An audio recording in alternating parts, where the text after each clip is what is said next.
Dolly's কিচেনে সবাইকে স্বাগত জানাই। আজকে একটা মিষ্টি রেসিপি নিয়ে এসেছি।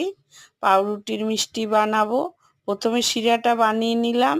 একটা চটচটে শিরা হবে। 1 কাপ চিনি 1 কাপ জল দিয়ে শিরাটা বানিয়েছি। এদিকে কটা পাউরুটি নিয়ে নিচ্ছি 7-8 পিস। তার মধ্যে 5-6 পিস চামচ দুধ দিয়ে দিলাম। 1/4 চামচ বেকিং সোডা আর একটু ফুড কালার দিয়ে খুব ভালো করে মেখে মিষ্টিটা বানিয়ে নেব।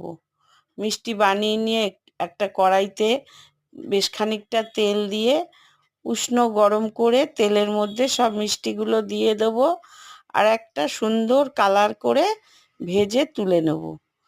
সুন্দর করে ভাজা হয়ে গেলে গরম যে শিরাটা বানিয়ে রেখেছিলাম তার মধ্যে দিয়ে দেবো আর 1 মিনিট ফুটিয়ে নেব। 1 মিনিট ফুটিয়ে 2 ঘন্টা ঢেকে রেখে দেবো।